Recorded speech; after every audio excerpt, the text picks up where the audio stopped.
All right, tonight's speaker is a 5-year racker. Does anyone know what a racker is?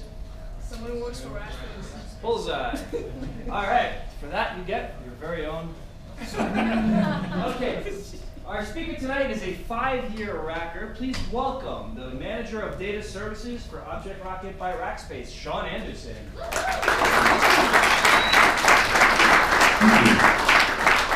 Those were some awesome questions, actually. Like you said, my name is Sean Anderson. I'm a 5-year Rackspace employee. They call us rackers. And I live in Austin, Texas. And what I do is essentially do a little bit of evangelism, a little bit of marketing, and just overall anything data at Rackspace. So, when you look at all of the infrastructure providers, as far as having managed services and platforms around databases, we're actually pretty new to the game, even though we've been doing this for several years. One of the things that we really try to strive for is being a hosting provider that provides what we label as fanatical support. You kind of see the straitjacket there. We really try to have both expertise and a fanatical approach to solving customers' problems. And that's really kind of what makes us unique versus a pure infrastructure provider or a pure platform provider. So in doing that, one of the things we really strive to do is be some of the best at solving some of the most complicated problems at scale when it comes to databases. So I get the luxury of working with some very talented individuals, both developers and DBAs and data engineers and infrastructure architects out there. I myself am not a DBA and not a developer, although I have launched a Hadoop cluster, I have played around with Redis, and I have implemented Elasticsearch on my Exchange server only by necessity. I know a little bit, enough to be dangerous, but I'm by no means, the end all to be all to any of these. So I have a lot of smart people on the back end of myself. So I'm really here just to give you guys a high-level overview of the lens of databases as we see it, and kind of talk about some specific technologies and how they compare. And this was really born out of a conversation that I had with a coworker internal to Rackspace when we had a lot of calls that we were jumping on where customers were saying, I really need to do this, you tell me the database. And of course the conversation is never that simple. And so we started to develop out this concept of the type of relationship that you're seeking with your database. Do you want to be a power user and have a very intimate relationship with your database, or do you want to have someone else manage it for you and you just want it to work and you want it to be on, right? Once you can kind of self-identify with the type of relationship that you're looking for and the type of data structure, data platform, or database that you're looking for, then it's often easier to kind of delineate yourself into these buckets. And I want to start off by saying that there's no absolutes here. In fact, the majority of enterprises that we talk to and we consult with are actually using a multitude of these technologies together, right?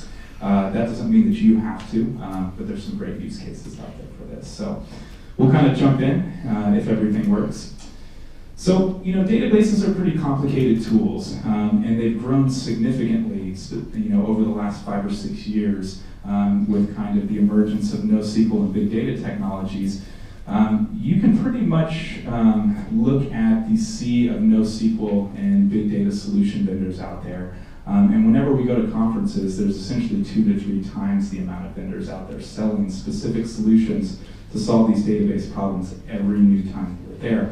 So it's obviously a huge budding and growing market that is trying to solve a lot of the problems that legacy databases didn't really encounter back then. And we'll go into some of the reasons why that's even happening. So realistically, one of the luxuries that Rackspace has is that we don't sell one specific data solution. If I was from Oracle, I'd get up here and I'd say, okay, well, what database should you use? Well, we have 90,000 products and they all integrate with our database, so I think that's a really good choice for you.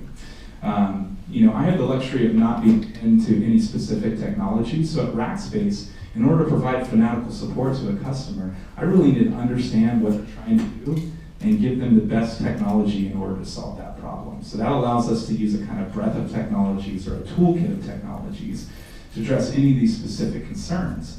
And so a lot of times we may actually encourage a customer not to move to a new database type if it doesn't specifically serve them. There's a lot of hype out there in the industry, and there's nothing more detrimental or disruptive than implementing a new database technology. can't support or that disrupts kind of the line of business. So we'll go into that as well. So obviously not single purpose tools, very dynamic tools that for the most part have been the underpinnings of systems of record for a lot of organizations for many, many years. And actually what beholdens a lot of our legacy customers to, legacy mainframe technologies and some of these older database technologies is they really just have to integrate with some of those legacy systems.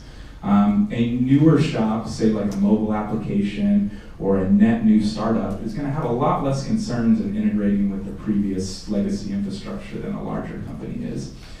So it's important to understand kind of where you fall on that. Am I building a net new application where I have the luxury to choose whether any of that is Mongo or MySQL or even Postgres? We don't have a lot of money, so let's be sure to choose an open source technology. Those are some luxuries you have if you're a startup. But if you're a modern enterprise with some of these legacy applications running, a lot more considerations that you actually need to take into account.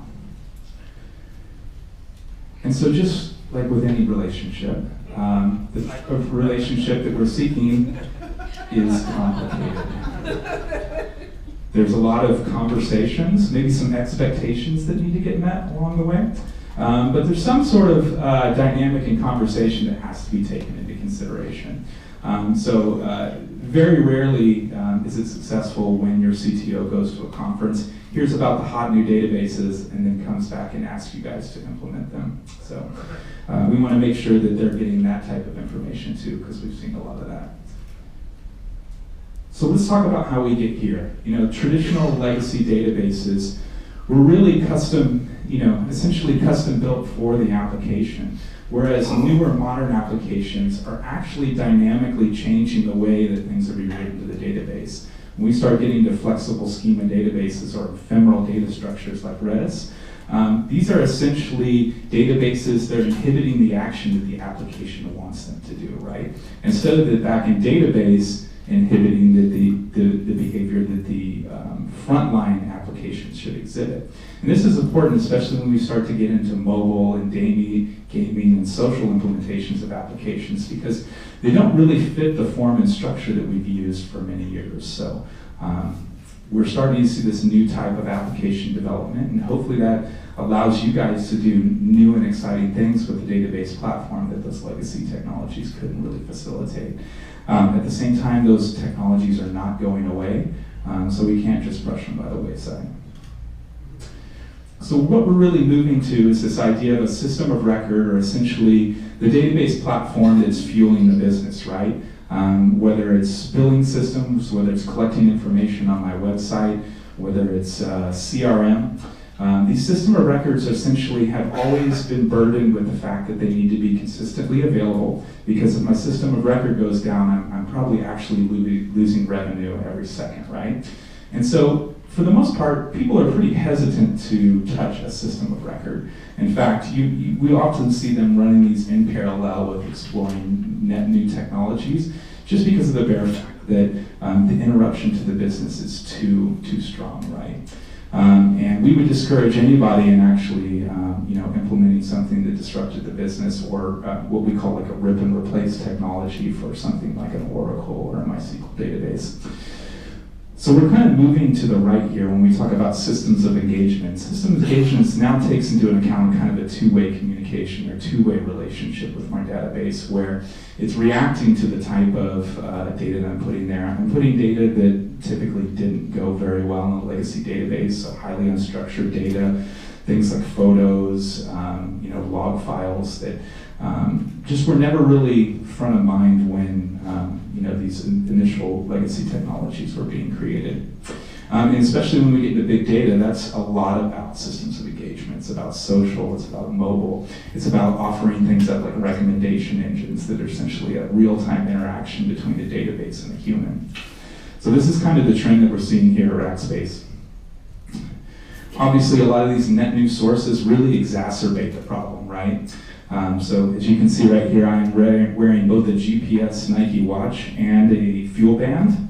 I love them because they both aggregate the same API, so I can make judgments on when are the laziest times of my day. based on a full aggregation of data. But I'm sure that all these data points that I'm generating all day long are pretty cumbersome for the application developers that are trying to catch it all, right? And typically what they did is they tried to capture as much information as they could. But data was essentially doing what they call hitting the floor, right? We can't capture all the data, so let's capture every 4 minutes or every 6 minutes. As we start to expand on database technologies that can scale horizontally, that kind of removes some of those limitations on how much data we can collect. And so a lot of modern applications and savvy developers, and especially marketing-driven applications, are saying, let's get all of the information. Because maybe we don't need it today, but maybe we want to serve some content up to our users that can utilize that information in the future. So that's where you start seeing these large collections of data and a lot of analysis and aggregation on that data as these companies roll out kind of net new functionality, both application and business-wise. In addition to that, storage density is increasing. We can literally store more data on a hard drive than we previously were able to do. I know I do a little bit of music production. It's kind of a hobby of mine. And I have a nice new MacBook. And I went to take all my legacy stuff. It's literally every song that I've ever written in my entire life. And I remember when I first started backing it up, I had individual CDRs that I locked in a fireproof safe. Somehow I thought that that was secure. I don't think it was going to be very reliable in the case of a real fire. But I felt a lot safer having all those CDRs in there. And I remember the first time I actually went to back up my new Mac Pro with its 1 terabyte hard drive, and I clicked the little thing on Time Machine, and it made me realize that I was, maybe dealing with, 150 gigs worth of music, and that's my legacy in 150 gigs, and it didn't even hiccup the storage footprint, so that's a little bit depressing to me. But obviously very advantageous to database vendors, people making selections for server hardware, because now we can look at something like a Dell R720 server with like 20 drive bays in there, right? All rated on a RAID 0, so I'm getting petabytes of information on a single server. So that definitely helps things that Moore's Law is kind of on the same curve that we are as far as its evolution. In addition, there are just a ton of NoSQL solutions. And some of these might not even be in existence as I'm giving this speech here, because just like relationships, they tend to come and go pretty quickly, right? Not all these guys worked out. Some people hedged their bets on the wrong technology. Some people, felt they had a really nice crevice in the industry that ended up, being replaced by an ecosystem tool or some ODBC connector that just kind of does all that for them. So it is not a great time to be one of these companies as far as the competitive landscape is concerned. However, a lot of these have really blown up. If you kind of look at the pie chart of data platforms, you guys are probably familiar with Hadoop. Redis is slowly crouching up there. We had the nice trivia question about MongoDB as well. A lot of some of these others, like some of the graph-based databases and Neo4j, have very specific use cases that I don't think any of these other technologies are essentially going to approach on. This guy's really sexy. I hope we get to something around here as well, because you have these big companies like Facebook implementing Cassandra at scale. It's actually the underpinning of our Cloud Files platform too. So obviously some really exciting stuff there. But instead of taking you through all these technologies, because some of them won't be there tomorrow, I'm going to focus on really 5 core technologies. And they're just a single example of each type of database that you can really kind of expand out to any of the competitors in that space. And if you guys have any questions on specific technologies, I will try to answer them unbiasedly. So 2 key issues that we're trying to solve for here when we're architecting the solution, right? How do I ensure my best fit for the app? If I have an application that's constantly changing the structure and the schema of the database, I'm probably not best served by a MySQL implementation. There's going to be a lot of coding involved. There's going to be a lot of flexibility, a lot of downtime associated with adjusting that schema, right? So for that, I want to make sure that I'm picking the database that is inhibiting the behavior that I'm looking for in the application. And then, more importantly, what's my long-term relationship with that? Is this going to be a database or a data platform that's going to solve all of the requests that my application gives it? Or is this going to be a component of what we call like a modern data architecture, we're using things like data warehousing along with database technology to really field a whole lot of different types of data and actually send them to the best fit technology for that data. So let's dive in. You're actually going to see a couple iterations of this slide right here, and this is just the kind of buckets that Rackspace really kind of puts our thinking in there, right? So many of you guys are more than familiar with relational database technology. You're either practitioners in the space, you're developers for that type of technology. There's actually some really cool, sexy stuff going on in this ecosystem right now with kind of the forking of MariaDB into the Red Hat stack. And things like Percona Server really, chasing the tails of traditional MySQL. Obviously, they were just purchased by Oracle, which kind of nifs the open source technology just a little, community just a little bit because it's now owned by Oracle, right? So you're seeing a lot of cool forking happening in the MySQL community, and a lot of variations that are saying, MySQL is great technology and it's the core of our business, and we have the most talented developers and DBAs around the MySQL ecosystem. But obviously that's a legacy application, so newer iterations of MySQL are essentially improving on the initial design where you see performance benefits with Percona Server and high scalability, and really just a kind of a reevaluation of the code with MariaDB. So even though this is a fairly legacy technology, a lot of really nice innovation going on in that space. And the reason there's innovation going on there is because MySQL's not going away. If I have a Hadoop implementation, oftentimes if I have a MongoDB implementation, I'm still interacting with some sort of relational database, whether it's MS SQL or MySQL, right? That's still a valuable aspect to a modern data architecture. So when we first saw a lot of these come out, they were coming after MySQL, they were talking about rip and replace. We haven't seen that be very successful. We've started to see them embrace the MySQL community and kind of bring them in the fold and stop trying to add MySQL to newer technologies. MongoDB obviously really solves for a flexible schema database, highly scalable, although the management of that scalability can be a little bit rough, right? Open source, so it's free as well. Very dirty database language, I would call it, right? There's a great Cloud Borat tweet that I always love to talk about, where I think it says Cassandra good for read, Hadoop good for write, Mongo good for delete. Because even in my initial playing around with Mongo, sometimes data just disappears, and you kind of got to be okay with that. It's kind of like that relationship where you're dating a really hot girl, and you kind of have to be okay with her going out every once in a while. Just kind of leave it by the wayside, right? Redis for fast retrieval, and what we call kind of ephemeral data structures or caching data structures, right? This is actually developed by a guy named Salvatore Sanfilippo, who I believe at the time was working for Pivotal. And he would not implement anything into the Redis technology that affected performance. So even if there was a cool functionality that his DBAs wanted to see, if that actually slowed down performance, he wanted to have nothing to do with it, right? So Redis's main focus is on that fast retrieval, great performance inside that data structure. And it's not actually a database, we call it a data structure because of its ephemeral nature, because of the fact it's a key value store, right? And then Hadoop, who's quickly risen to be one of the leading contenders in the big data space, right? Born out of Google and Yahoo, implemented at scale at Yahoo to handle exabytes of information. Hadoop is really becoming kind of an essential aspect to every enterprise as far as how they issue analytics over very large data sets.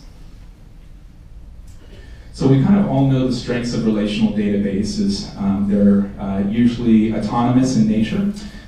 They have difficulty scaling. The traditional way that I would scale in, on MySQL or SQL database would be, I would just buy more RAM. And luckily, we were kind of usually on the curve of Moore's Law, right? So by the time I needed to upgrade my database, hopefully I'm at a point where 128 gigs of RAM are now available to me. And actually, a lot of legacy relational database vendors have made a lot of good money off of these, kind of licensing models off of per core licensing and stuff like that. So as you actually start to fit more power into a single machine via more RAM or more cores, they're going to find another way to divide up that cost and charge you more, right? So that also kind of hits a point to where if I'm implementing social and mobile data, that I'm going to hit a point at some point where a single machine is not going to do it, either through I/O or throughput, which are really the two things that we usually run out of before anything, before I actually run out of CPU or memory power there, right? So often kind of difficulty to scale. If I want to scale outside of a relational database footprint, I either have to go buy one of these off-the-shelf services, like something like a scale arc, where they're dividing up reads and writes, or I have to get really interesting on the way that I architect that to where I'm load balancing across multiple pieces of database infrastructure. That gets a little bit tricky in a relational database because if I don't have a duplicate set of information that's written the exact same way, things become very problematic. So those are some of the weaknesses that we see with relational databases, but they're just so dang stable. And they've just been around for years, and we can hire great DBAs that know this stuff like the back of their hands. So I don't see this going away anytime soon. And even though you'll see projects like Impala inside of Hadoop, we start having to ask ourselves, do we really need to replace SQL in any one of these arrangements? Now, if we want to decrease our storage footprint, maybe, but we're not seeing as much of that as far as people wanting to know how it integrates into the MySQL ecosystem. So some of those complexities led to the creation of NoSQL. Designed to scale, very cloudy in its infrastructure. I can distribute resources over multiple virtualized instances. It's a lot more resilient to the tax that a virtualized environment will impose on a database environment, so it can work with not ideal throughput and not ideal I/O performance, right? An adopted database has the flexibility to have a flexible schema architecture. So if I'm developing an application, maybe it's a catalog, and I want to start adding new aspects to that catalog, a flexible schema database is really the one for me. Actually, one of the cooler use cases that I saw for this was I was actually in California talking to an individual that does product catalogs for the marijuana industry. And I kept looking at him, and I went up to him, and I just asked a question. I was like, look, I'm no pro when it comes to marijuana, but I assume that there's a lot of different varieties, right? And so I assume you have to have a flexible schema database. I just can't fit it in my head that you have anything else. Turns out he was using petabytes of Mongo. So, that was actually an industry where a flexible schema database was absolutely necessary. Right? So MongoDB is kind of, becoming, one of the foremost NoSQL alternatives, especially when we're talking about flexible schema databases. And what's the reason for that growth? Well, you have a lot of very large, very high-profile applications that start using MongoDB as an underpinning. Site Catalyst is a big one. So Site Catalyst has recently chosen MongoDB to be the kind of experience manager database, right? You see these companies like tenured that are using MongoDB at scale to really serve up a dynamic app and serve up like the cards that you see on there when you're picking up your dates. So a lot of these net new applications have very sexy logos attached to them and are helping MongoDB really come to the forefront. In addition to that, you have this community of MongoDB masters that are really providing the IP and thought leadership out there for people looking to implement Mongo at scale. In fact, two of our founders came from Shutterfly and eBay and were responsible for implementing MongoDB at scale there. So you see these very high-profile customers implementing Mongo, and people find that pretty alluring. So MongoDB, essentially extremely easy to get started. I can go on MongoDB.org today. I can download the code either from there, from Mongo Labs, or even from ObjectRocket, respectively, right? And I could start hacking away on that. And a single instance of Mongo is fairly low maintenance, right?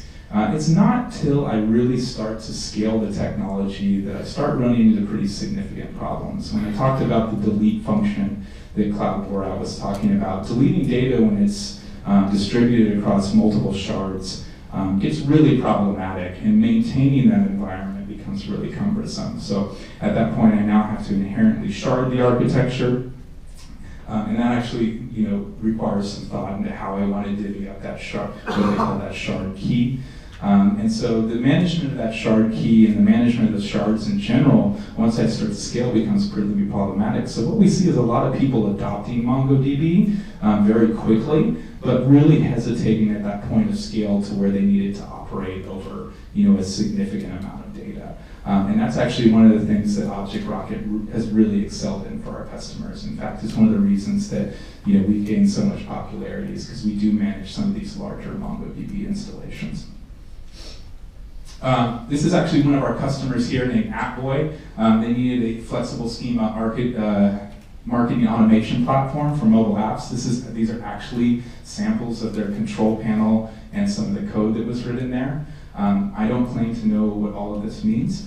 However, if you do, see me afterwards and let me know. This was put together by somebody that was way smarter than me, so sorry about that.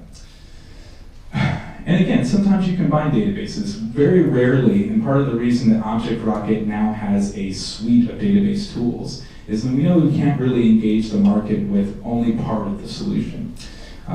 Because especially if we're trying to involve high availability and production consistency across those databases, if we don't also have some sort of management capabilities into your MySQL or your Hadoop for analytics, then we really only own one piece of the puzzle, and we're not being fanatical about your entire data stack, right? So this is Untapped. Untapped is actually one of my favorite customers that we host at ObjectRocket. If you guys are familiar with the app, it allows you to not only record your conquests when it comes to drinking, but it also allows you to take pictures of it, share pictures with it, meet up with people there. A great use case for a flexible schema database. And initially they came to us with a very common rip and replace scenario. But then, what we actually figured out when we started doing that consultation is some of the stuff was really best served by MySQL, and some of the stuff moved to MongoDB. So the activity feed, where I actually find my friends there, recommendations for new beers that were being served up, based on the choices that were made inside the application. All the location-based check-ins were moved to MongoDB, where the actual check-ins, user data, and relationship data was stored in a relational database. This is also very similar to an exercise that we went through with somebody else, that one of our partners that actually aggregates tons and tons of log files, where their CTO came in and said, we need a big data solution. He was actually at a conference and he saw somebody get up on stage with an iPad, and they had a big map of the US, and they were zeroing in on it. And it was pretty impressive. So he told his head of engineering to go take 6 months and figure out how they were going to implement big data. Well, he comes back to the CTO and says, you know what, these big data technologies are great. We probably can add some net new functionality if we implement them, but MySQL is doing everything that we needed to today, and will do everything we needed to do for the foreseeable future. So for these people, we would be hesitant to get them into a new solution if it's already serving them well. We really want to talk to people to where their technology is breaking, either due to the activities of the above-hand application, or because of what they're trying to do to add that net new functionality. So key value stores, or Redis, or remote dictionary server. Great ephemeral data store. Do you guys know what I'm talking about when I'm talking about ephemeral? So my Redis instance may not always exist at any given time, much like a relationship. And so they're great for mobile applications, where I might have a mobile application, and in that game, I'm collecting coins. And realistically, the application might have some sort of counter that says, every time I get a coin in Sonic, it's going to add that to my little thing. Well, the application at the end of the day doesn't need to know that I had 16 coins and went to 17 coins. It really only needs to know that at the end of the game I had 17 coins, right? So in this type of scenario, the actual ephemeral nature of where it is in any given set of time is less important than the overall output of that database, right? And so we've seen that really emerge in mobile, in any type of gaming industry. And Marketo has actually recently implemented Redis as a big part of their marketing platform for a lot of those caching services. You guys might also be familiar with Memcache. Memcache is a competitor to Redis. And so if you're more familiar with that, very similar design. Again, a lot of code that I don't necessarily understand. However, from what I hear, as far as coding goes, pretty simple as far as the syntax is concerned. So we're just now seeing a lot of adoption of Redis, mostly from those higher end applications that are kind of dictating that people move to Redis as a part of their infrastructure. And so, we hope to learn more and flesh out more net new use cases as they start to implement. So in these scenarios, I may have some sort of mixture of caching and data structures. We're actually going to have another slide up here that talks about two ways that you use Redis as a simple caching mechanism or as a data structure. It can really be used as both, but I don't want to go down a rabbit hole on that stuff. So if you guys have any questions, let me know. And then Elasticsearch, and actually our newest product on the heels of Strata in February. I'm really excited about this one. So a lot of times when you do have a production database, whether it's MySQL or Mongo or even Hadoop, that is a database platform that is serving up that is serving up your content, that is answering queries, that is probably working pretty hard just in its kind of run state initially, right? So Elasticsearch gives me the ability to index that onto a separate piece of infrastructure and perform full text searches very quickly on that without inhibiting the actual performance of the database. So really excited about this one. Another Apache project, of course, open source. If you guys are familiar with Solr, which is a component of Hadoop, Elasticsearch is very similar as far as providing that full text search capability. But we are starting to see Elasticsearch encroaching into this kind of modern data architecture landscape. So who might use Elasticsearch? I actually put some examples down here. Cloud, if you guys are familiar, aggregates social data and gives you a ranking based on how much social participation you do. GitHub uses it as well. It pretty much works with any JSON formatted database. Pretty flexible. It doesn't really care if it's structured or unstructured data. And since it's being indexed from an initial data platform, people don't really care if it's backed up. They want to make sure that the database that it's indexing is backed up. But as far as its individual instance, they're not as concerned with that. Same thing with security, right? So actually pretty flexible when you kind of factor in those other attributes. And then we kind of get to what we call data processing, right? So Hadoop was essentially, like I said, developed at Google in a white paper and then implemented at scale at Yahoo. And so Yahoo has a famous saying that says Hadoop behind every click. So they really wanted to build a search engine that used Hadoop as the underpinning, right? And part of the reason they needed to do that, and they couldn't really implement a relational scenario, was that one of these three V's, as you would put it, is breaking the database. And this is, when we talk about the term big data, when it first started to kind of encroach our conversations, probably the biggest misnomer was the big aspect of it, right? Because we had a lot of customers that said, man, I really want to do analytics and I really want to scale, at the rate of my data collection, but I don't have petabytes of data. I've got a couple gigabytes of data. And the truth is, when you actually look at the industry, they are usually way further back than the industry tries to present itself as far as the maturity of that. So while we like to talk about how Facebook has, exabytes of information running in Hadoop, well, that's a very sexy scenario. Your average enterprise is really just trying to grapple how they do analytics and how they find anomalies and commonalities across, a very small subset of data. And then they usually take that and kind of pull it out. So when we talk about big data at Rackspace, we actually kind of pull back and said, instead of saying that there's a big aspect to it, that you have to be, you have to be in the terabytes to do big data, we said, okay, well, we've got these three V's here. And if for one of these three V'd reasons your database is breaking, you may need a big data platform. So if the sheer amount of volume that I'm trying to stick in a single relational database is breaking it, I just can't scale to fit that, you might want to explore a data platform, right?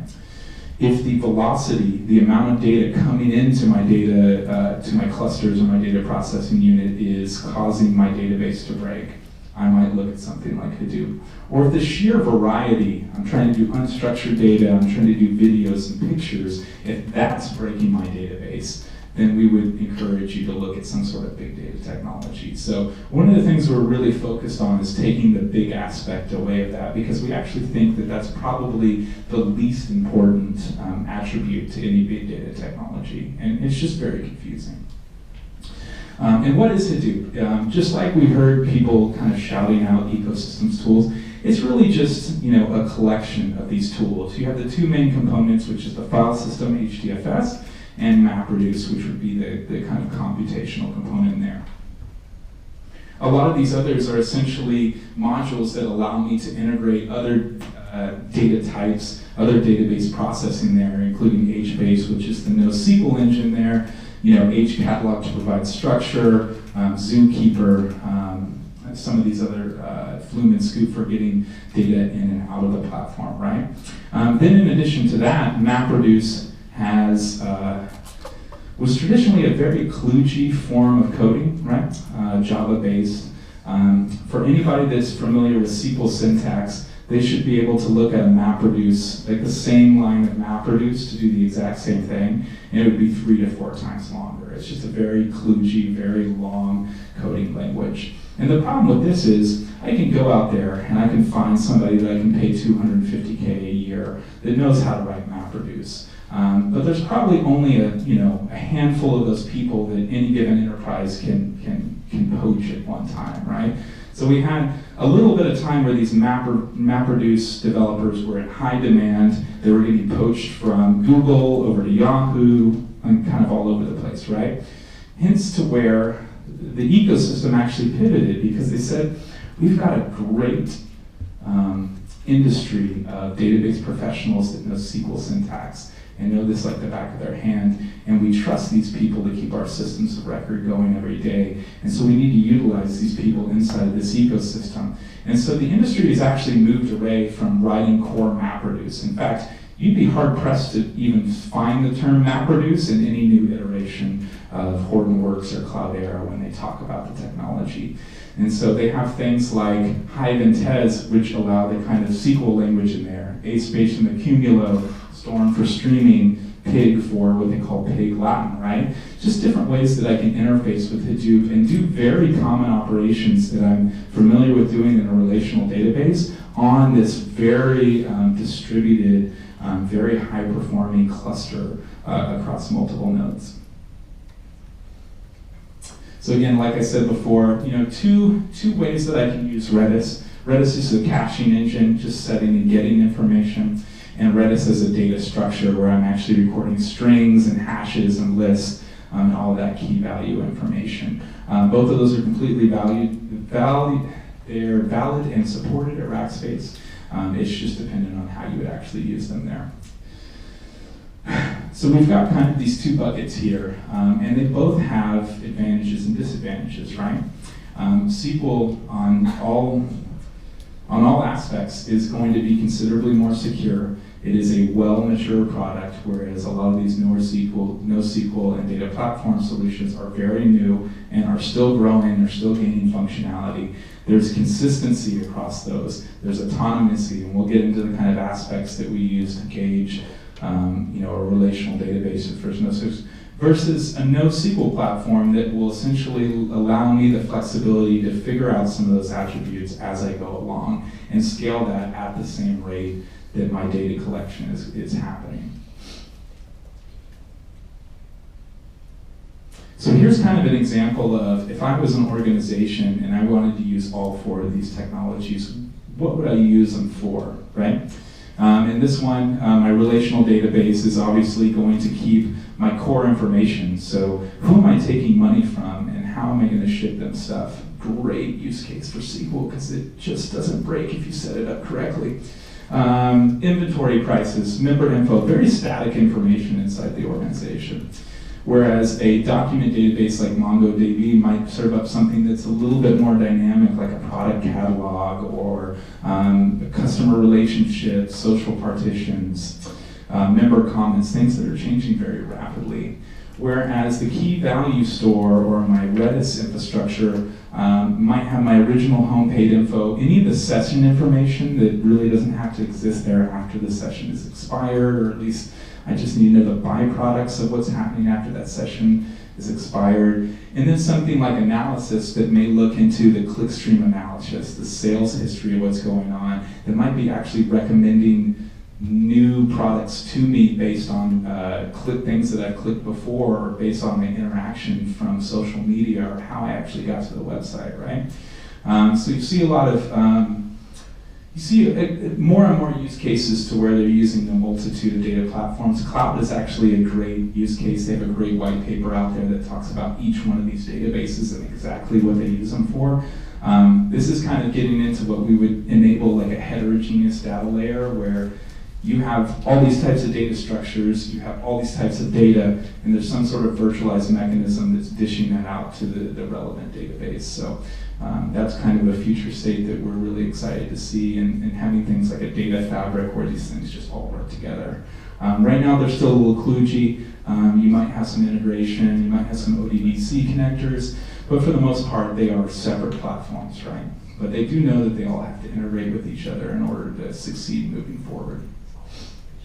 So kind of these basic theories on a relational database versus a NoSQL technology. So you kind of have this ACID compliance aspect to a relational database.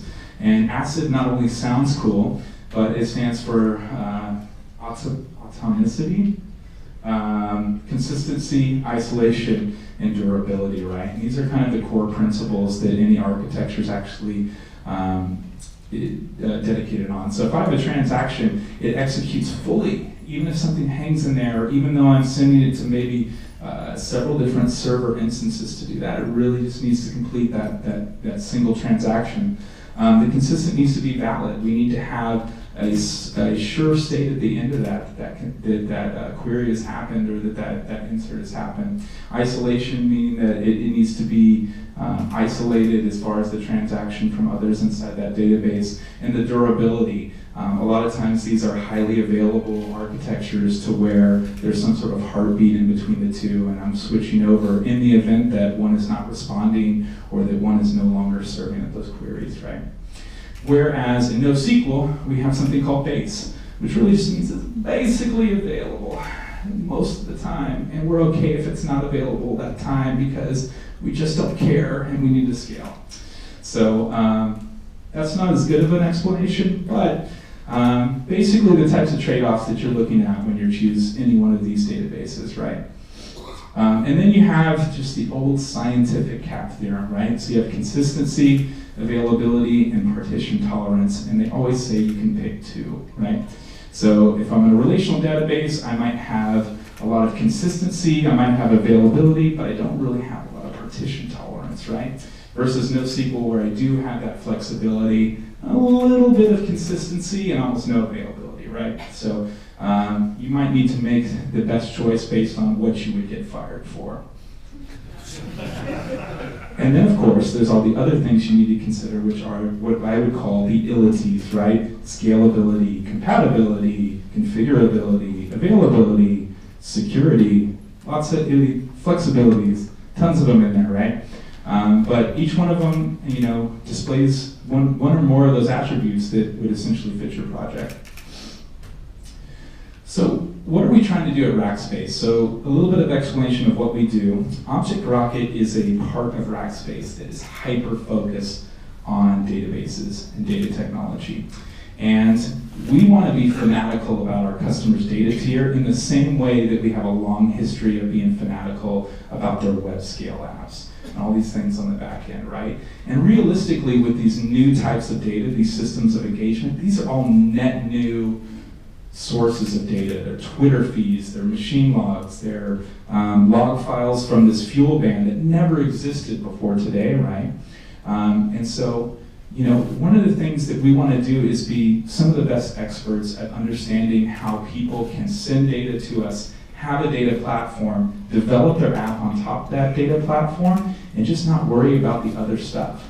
There's some of those things that we've just plain automated away. Like if you look at our MongoDB service, there's a lot of just 30 cumbersome things that every MongoDB developer has to deal with. And if we can automate those things away, that's 60% of your time that you have back to focus on your application and really do the valuable stuff that's going to enrich your organization, right?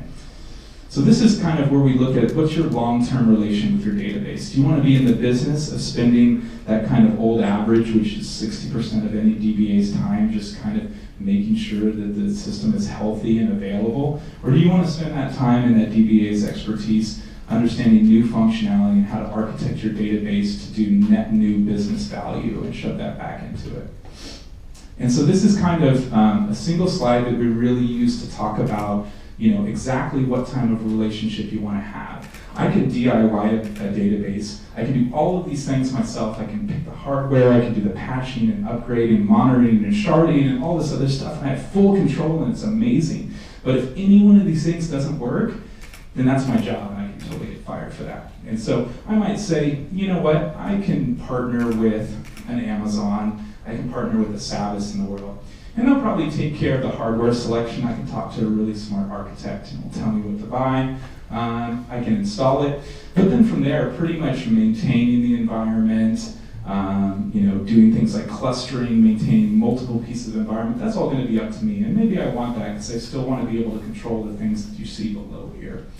Then we move to something like an automated database where some of the more cumbersome operations are actually taken off my plate.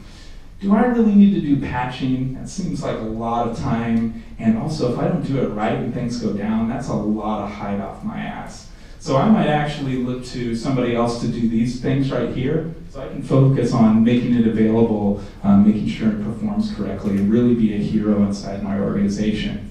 And then all the way on the right side, we have what we call data as a service. And when we talk about data as a service, it's really for those customers that say, I know what data I want to collect, I know where I want to put it. All this other stuff is really not important to me. In fact, some of these organizations may have almost no in-house database expertise except for the application developers on the top end. This is something where like a platform like ObjectRocket or like a managed service from Amazon or Microsoft may be actually highly advantageous, especially for a startup that knows they want to build an application but has absolutely no idea what database or data platform to do, or maybe even how much they're going to scale. Because like I said, some of these database technologies are really easy when they start going, but if I start to exhibit like tons and tons of traffic, or I start to exhibit some of these high growth scenarios, I'm going to be in a lot of trouble. And you just have to ask yourself if you can weather that type of trouble. And then, with data as a service, we'll probably start seeing, the application landscape changing, right? To where before I was building my application, I was managing the software infrastructure of the database and also managing the hardware. I might actually go to somebody, take the hardware out of there, but I'm still doing these two things right here, versus data as a service, where I'm just building my application and the database is an endpoint that I'm pointing to. It's managed by somebody else, the data lives somewhere else, maybe it exists in the cloud. But in this one, the database is transparent and it's highly flexible based on the activities of the application.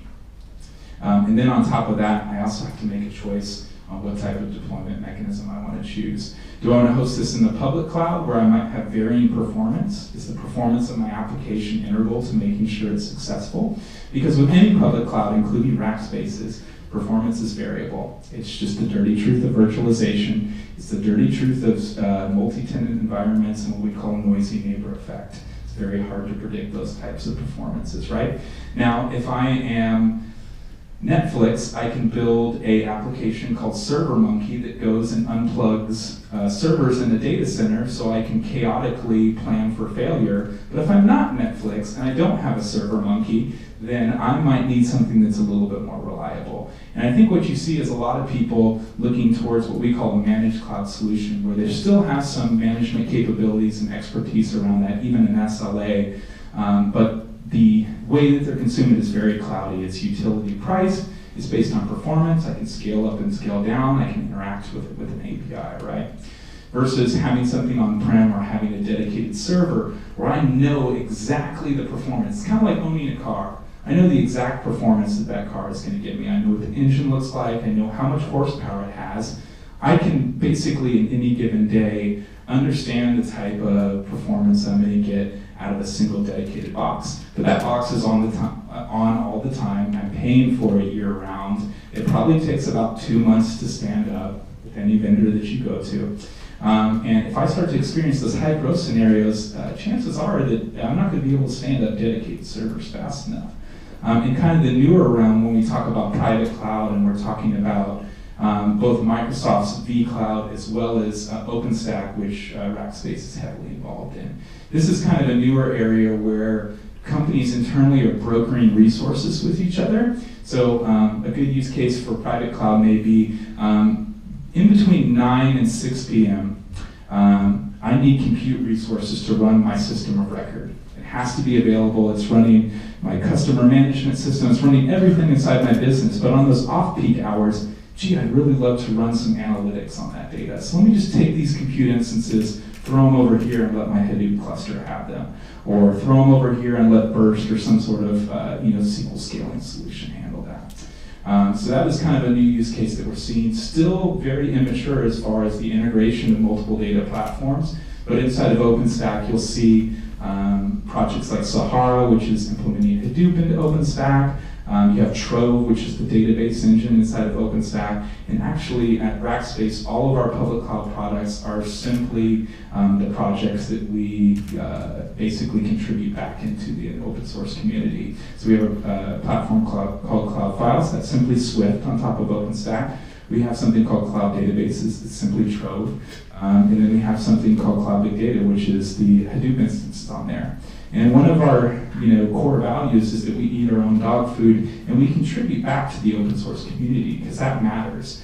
If we have hundreds and hundreds of smart developers contributing code to Apache Hadoop and contributing back to OpenStack, it doesn't really serve us if we keep all of this intellectual property and knowledge underneath our covers, right? So we have a very staunch stance to contribute back to the open source community, because we really believe that even though these products are open source, that there's a lot of value in helping people understand them and how to do them successfully and architect for them successfully. That's not going to go away just because they're not proprietary software.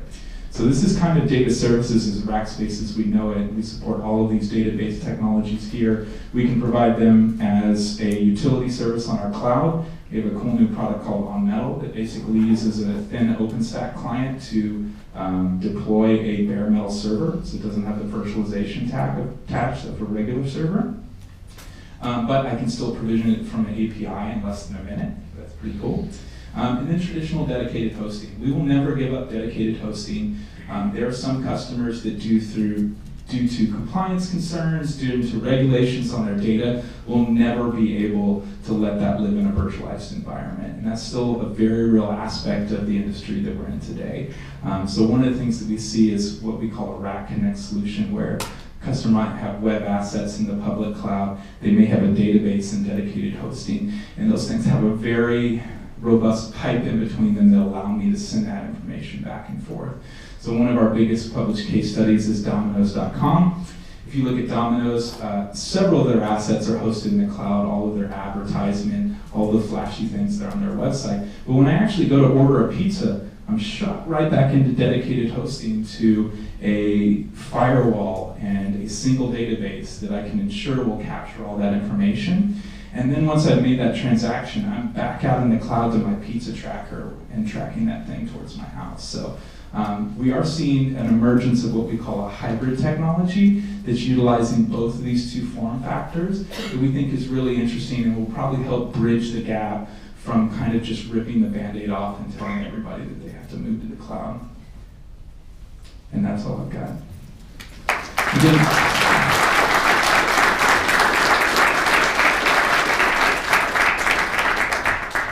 Sorry, I'm supposed to motion to you. Yeah, I'm trying to make my way through the crowd. So this is the time No, not you. I'm hearing someone's saber. It's like a purring cat. Yeah, there you go. This is the time we usually do Q&A, and I say thank you all for Sean, but we kind of already did that, so we'll do it again. Sean, thank you.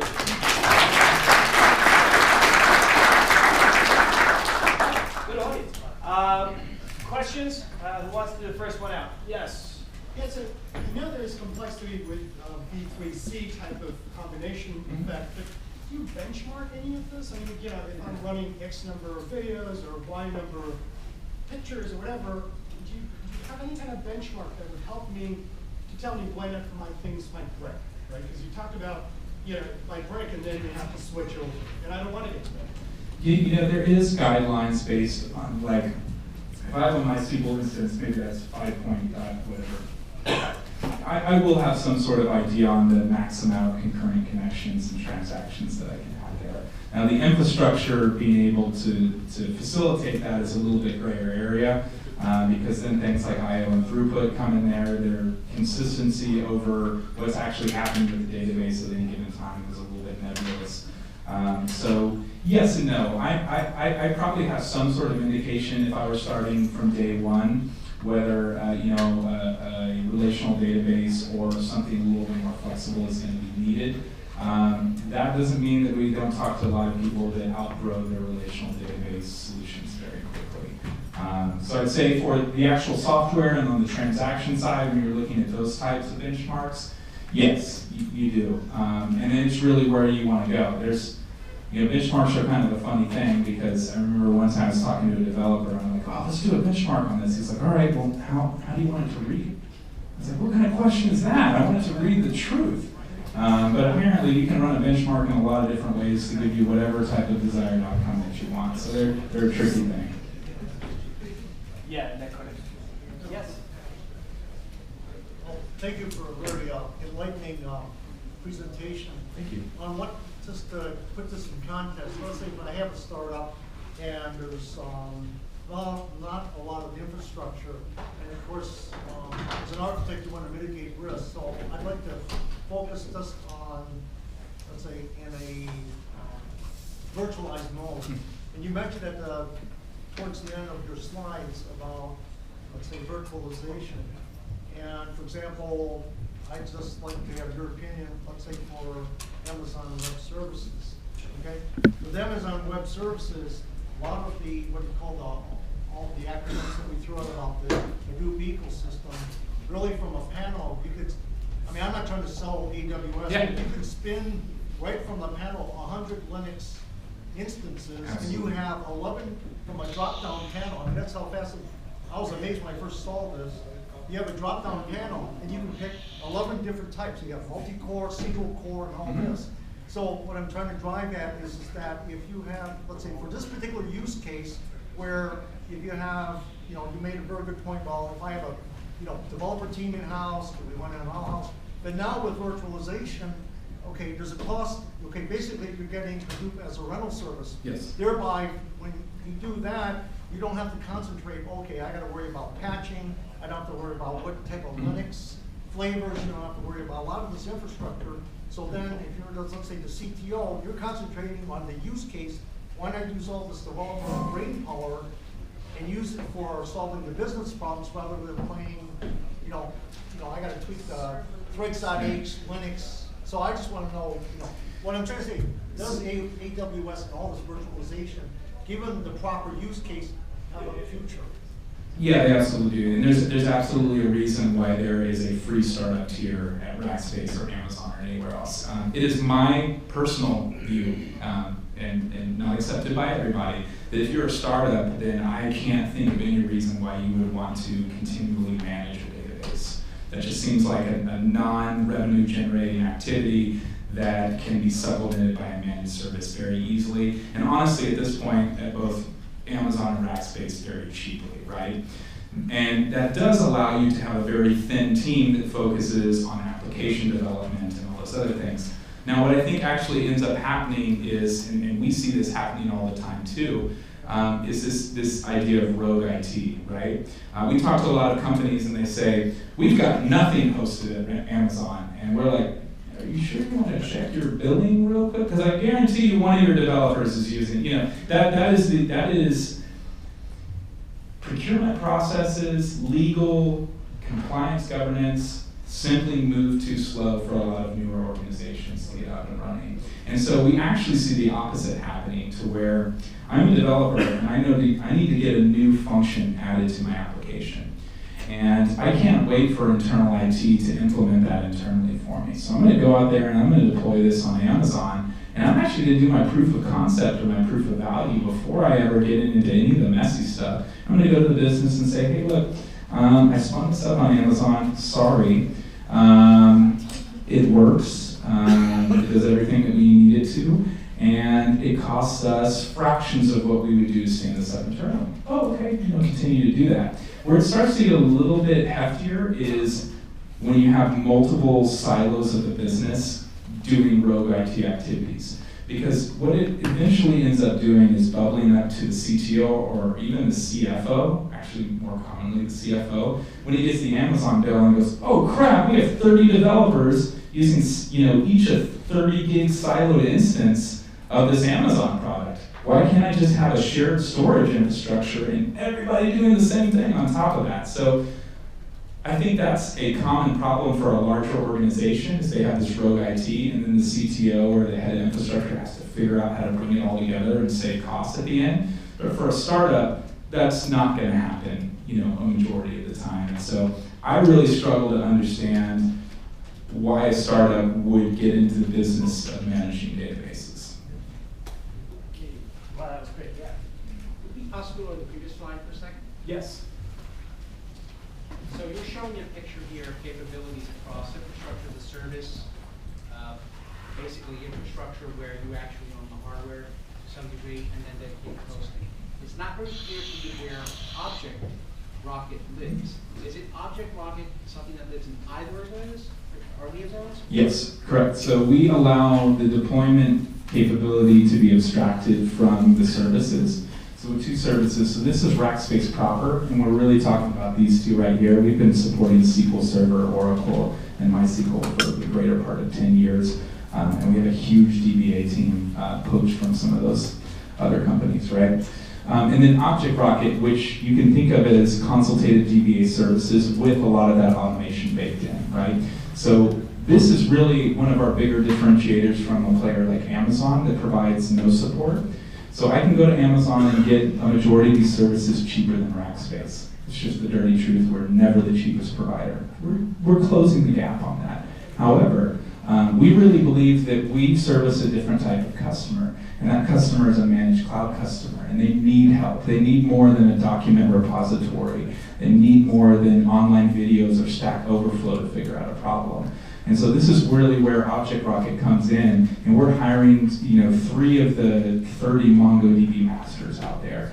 We're hiring CDEs that essentially work on hundreds of Mongo environments a day, and we really believe for some customers that's valuable. Not all customers, there'll always be infrastructure customers. And that's all the time we have for questions. However, Sean Anderson will be here for one-on-one questions, so you will get a chance to, we have to say thank you all to Sean, and thank you all for coming. I have cards over here. Also, my email is bigdata@rackspace.com. It's really easy to remember, so if you guys want to shoot me an email, I'm glad to help you out. It's bigdata@rackspace.